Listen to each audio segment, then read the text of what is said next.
So yes, with no further delay and with no warm-up for today, we will start with really concrete. So yes, we will talk with the first meeting for today. We'll talk about method and applied experience from a CBT perspective. So please welcome, and under your applause, Carolina Lundqvist. She is Associate Professor in Sports Sciences at the Linköping University.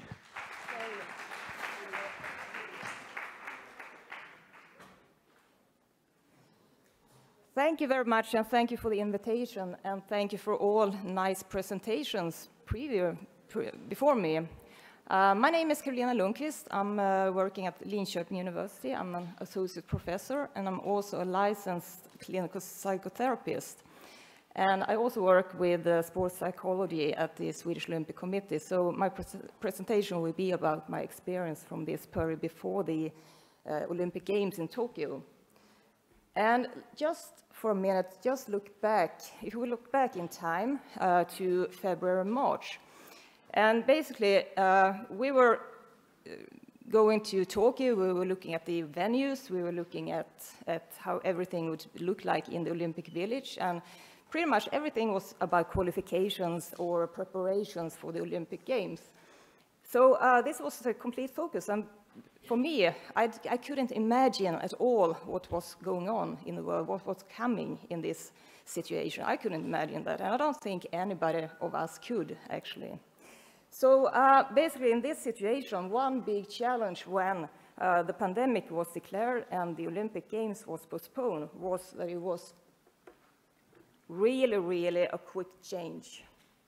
So from qualifications, these were the issues. It was about physical health, it was about mental health, it was about goals, how about the sports, how about the lives, and everything like that. And also this great uncertainty, which I think we all noticed in this situation. It was really uncertain, everything.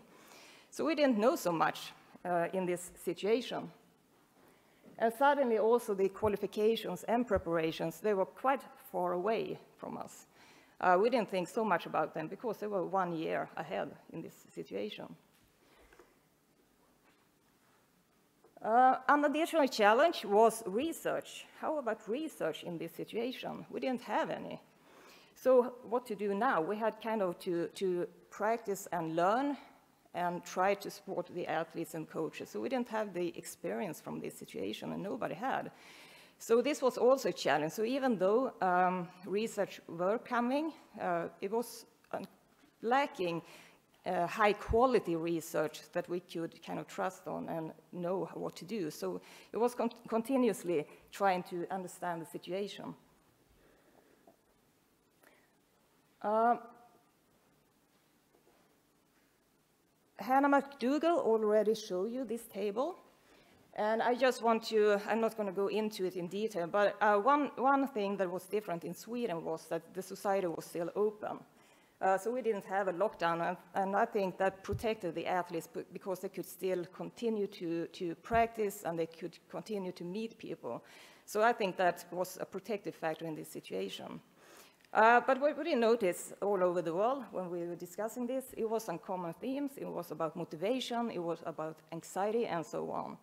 And we also noticed that kind of a great number of athletes also expressed some benefits from this situation. In terms of recovery, some were injured and could recover from the injuries, and also preparation. They could continue to prepare for the Tokyo Games 1 more year and so on. So there were both challenges but also benefits in this situation for some.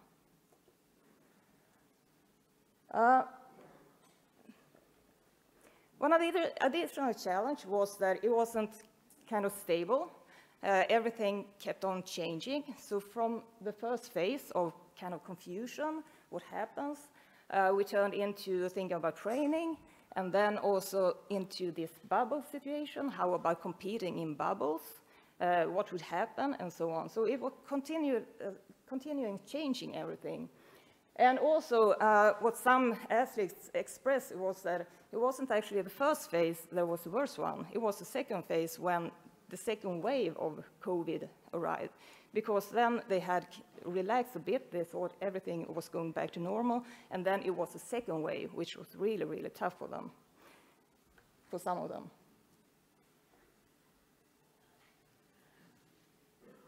This is data that it's not the complete data because we are still analyzing it.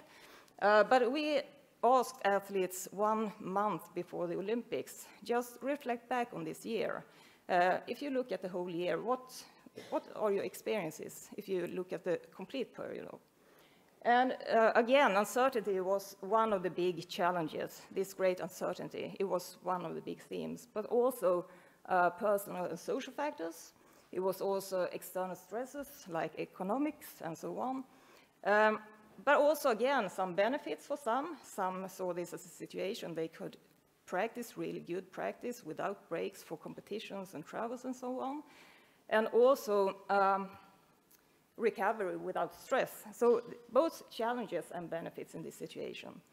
We also asked them, did you use any strategies to manage this situation? How did you protect your own mental health? And actually, they mentioned a number of strategies they used. For example, just to focus on what is under my control, which was one. Downplaying being the best all the time, because I always have to be the best. So this situation allowed me not to be the best. It doesn't matter if I'm the best right now.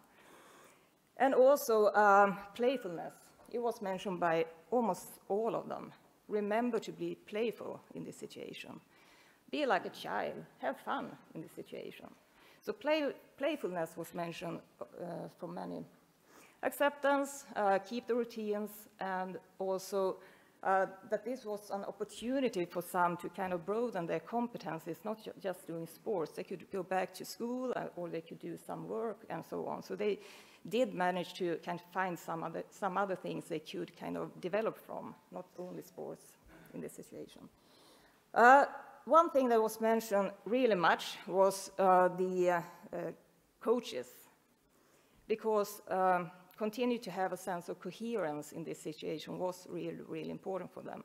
So some coaches had arranged digital meetings, kind of keeping the team together and so on. And some coaches had not, and some athletes also missed information that the coaches kind of disappeared from them. So the coaches were expressed as really, really important in this situation. And again, the sense of coherence to belong to the team, to continue to belong to the team. Similar results have also been shown in other articles. I'm not going to go into them in detail, but it's, when you look at other countries, you can see similar results. Both challenges, this confusion in the beginning, concerns about the performance issues and so on, and also benefits like opportunity for performance enhancement, opportunity for recovery, or mentioned in other studies. And also the strategies used by athletes. They use some strategies to try to solve the situation, like cognitive reframing and distancing from sports. So it's pretty similar results, both among our data and other published data.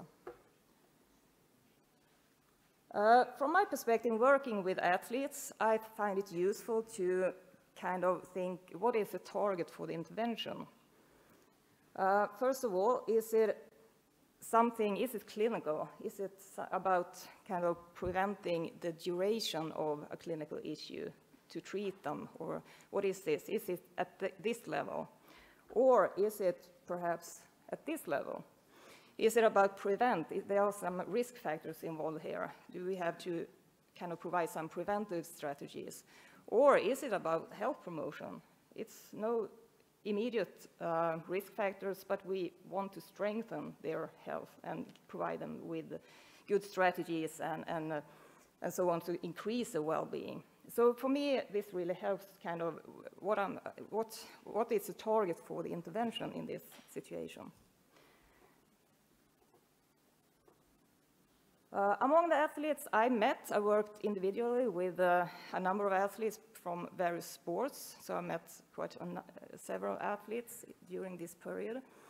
Of course, it was different issues involved. They all had individual struggles, but these were 4 recurring themes among the athletes I met.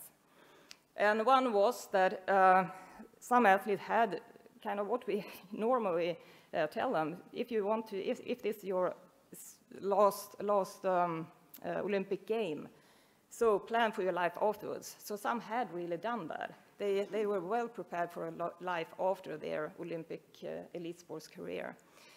And with the postponement, also their life was postponed 1 year. So they had kind of to rethink, do I want to continue to do this Olympic game, or do I want to continue with my life as I had planned? So this was really tricky for some athletes to take this decision, to quit the career before the Olympic Games or postpone also the life and the planning. Also adjustment to having more time.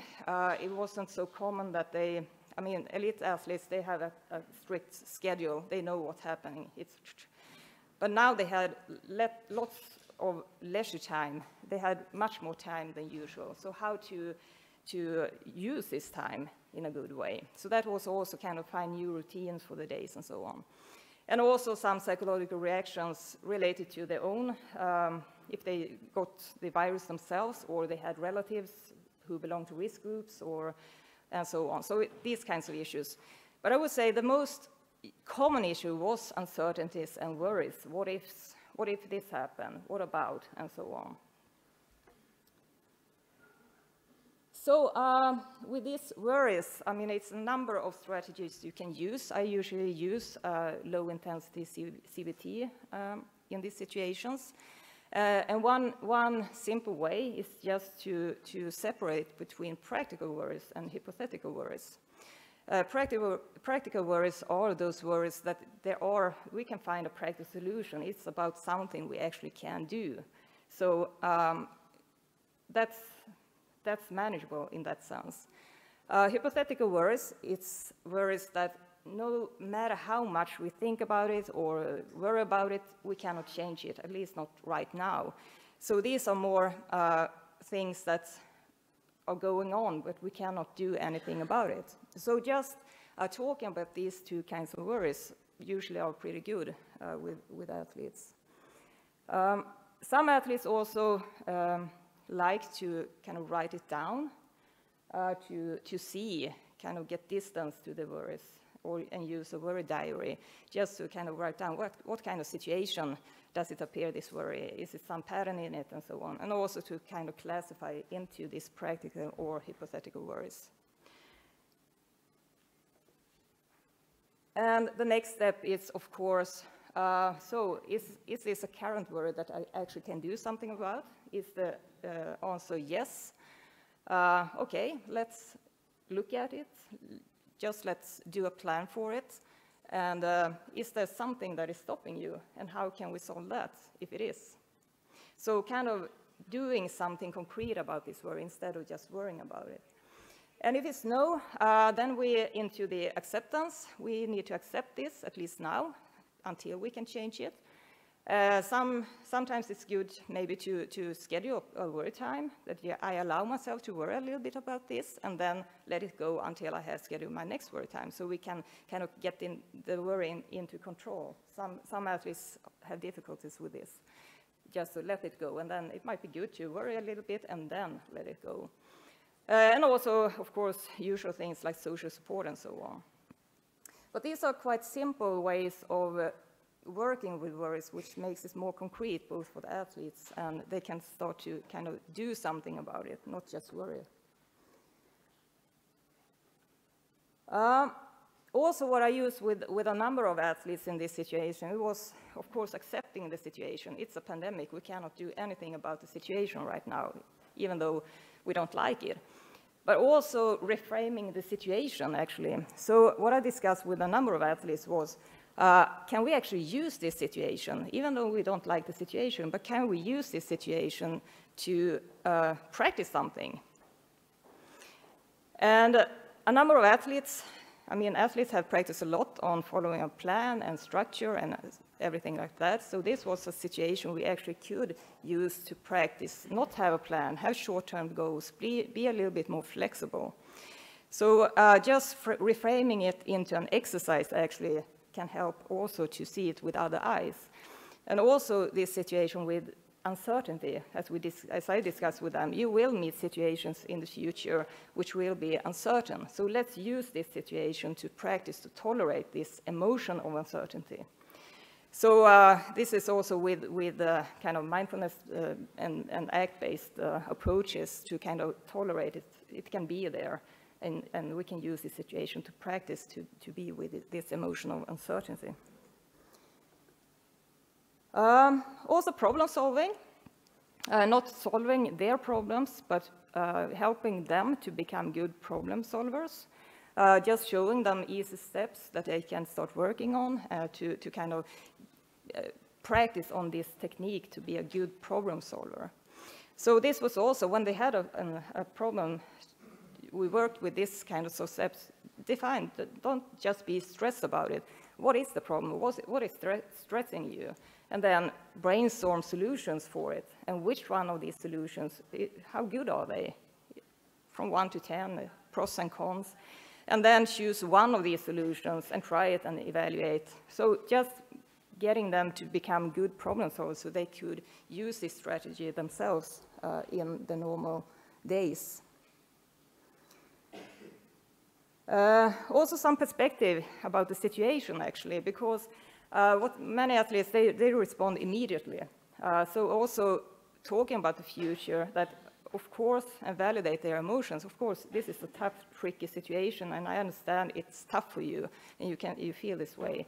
But also, it's normal to respond in this situation because most people all over the world did respond to this situation. So to respond in different ways is normal. And if we work with this situation, if you learn skills and you learn to manage this situation, you will also build resources that you can use in future situations. So we can also build strength. Even though the situation is tough, we can also build some strength in these kinds of situations if we do it in a good way and with support and so on. So also kind of putting the perspective from now, the immediate response, to also see the long-term consequences if I got the skills to cope with this. One thing we know from the literature, the clinical literature, is that stressful life events is related to an increased risk of depression.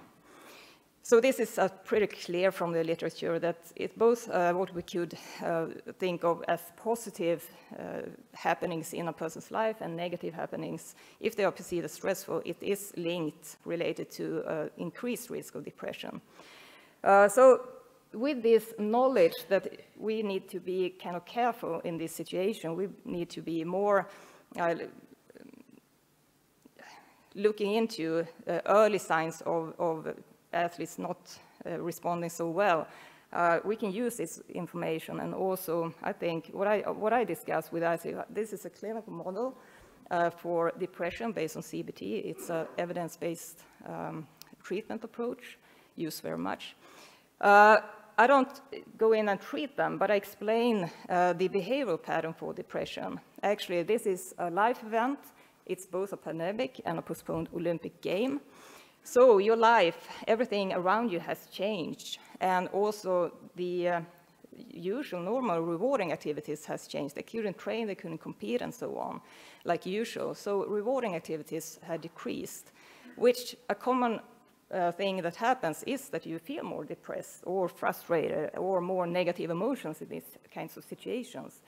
And what happens then, often it affects our behavior, that we become more passive, we maybe avoid situation because I'm feeling depressed or I feel blue. I don't want to go out and meet my friends. It's not going to be fun. And then we become more passive, which makes us become even more absent from rewarding activities. So it's a negative spiral involved in this. So what I tell them is about this pattern, and tell them that even though you feel depressed, even though you are frustrated, continue to do things that gives you positive energy into your life. Go out and meet your friends, stay in contact with your coach, and so on. Those things that actually bring something into your life. Don't just be passive and avoid them. Don't act on your immediate emotions. So this is actually based on these key principles that increase engagement in rewarding behaviors and activities, and also decrease avoidance behaviors. And basically, don't just act based on an occasional mood state, structure and plan activities. So structure things that are rewarding for you into your daily life, actually. So if you cannot go and practice, plan something else that brings good things into your life. So this is really preventive, not just waiting, but give them tools to kind of themselves not go into the trap, because this is so common pattern. Also, we try to collect some information when this bubble situation, these competitions in the bubble, talking with athletes and coaches which have been to bubbles to kind of gain experience from them. So this is some of the things that we noticed pretty early when athletes started to go into the bubbles, that often they described that the time prior the bubble was the worst one because it was high information load, it was so much stress, it was these PCR tests, delays and so on, so much uncertainty. So they couldn't, it was difficult to stay focused on their performance and preparations actually. So this before going into the bubble was really tricky for some, it was stressful. But which we also noticed was that, of course, it would change routines within the bubble, less social contacts and so on, but also that athletes seemed to adjust pretty well when they were there. If the coaches and the leaders were kind of confident in it, if it was safe and so on.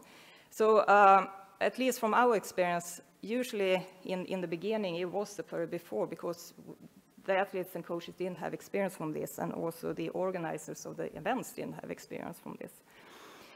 So this was also something to kind of, with athletes, discuss about these issues, because when athletes started to go into bubbles, we got some information and experience from them, and also prepare them for kind of with also the principle from behavior activity that, okay, how can we plan your days within the bubble? If you cannot meet your teammates as usual, what do you do? If you are isolated on your room, bring something with you, have something that you can activate yourself with, something that gives purpose into your days within the bubble. So also preparing them for this.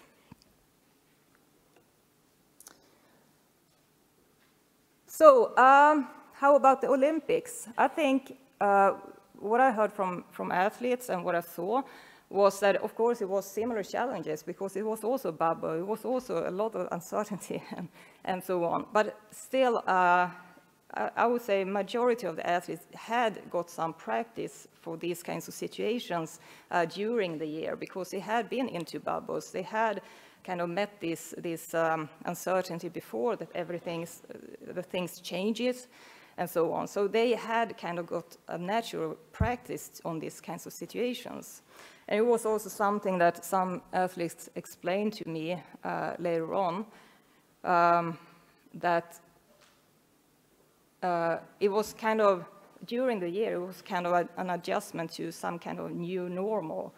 One athlete told me in the interviews actually that I hadn't been able to imagine that I was sitting there doing these things like 2 years ago.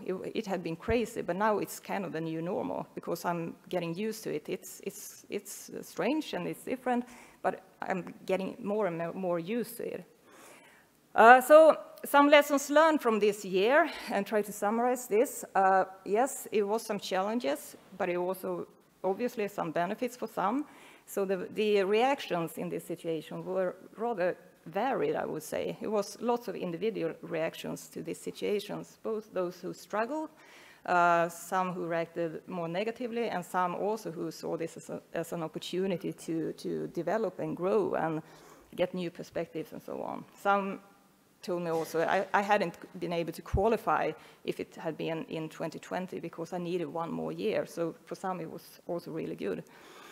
Some athletes also described, both in the interviews and in the work with them, that this had also provided them some perspectives on their elite sports. That it's not just about my elite sport, this situation was about the whole world.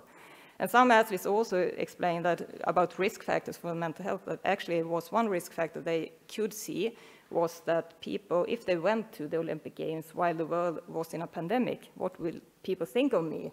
Kind of prioritizing my elite sport when the world is in crisis. So these kinds of worries. But again, new perspectives, some also had got new ways of thinking about their practice, that they needed more recovery. They had got recovery during this year, and now I need more recovery. I need to also have more contact with my family and try to kind of get that things into my life, more prioritize it more than I have done before. Also this about mental health promotion, I think it's really important to intervene early, because then it's much more easy to deal with these issues. To intervene early and also provide skills, resources to the athletes. And some risk situations we know from the literature, so we can kind of prevent this situation and see this is a risk situation, so early intervention in these situations. To be able to provide them psychological skills and kind of to provide resiliency also to be able to cope with these situations. And also one thing which was also previously mentioned, that about ourselves, because this wasn't just about athletes and coaches and people directly working with it. It was also about us, because we were all affected in this situation. So like working in a supportive role, like a support provider, is really important, I think, to also yourself work on self-help strategies and be good in that, because when a crisis comes, you are a support provider, and nobody will support the support provider. So you're pretty much alone, and you need to have the skills to take care of yourself to be able also to support the athletes and the coaches and those you're working with. So also, like first thinking of yourself to take care of yourself. And in this situation, it was also about actually physical health. Don't put yourself in risk to get the COVID, because then I cannot support the athletes and coaches and provide support. So also it's about us, that we need to have the skills for this. So thank you for your attention.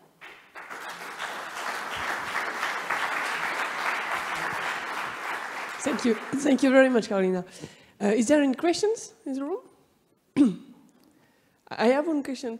With your experience, on average, do you think the mental health of the athletes increase or decrease with this pandemic experience? I think that's really difficult to say if it increased or decreased, actually, and we don't have the data for that, like huge collections of data. What I could see was I think it's always tricky to discuss about elite athletes like a whole population, because it's also about the sports and what's around them, so, and also the support they got. So I could see that some struggle a bit and some struggle a lot.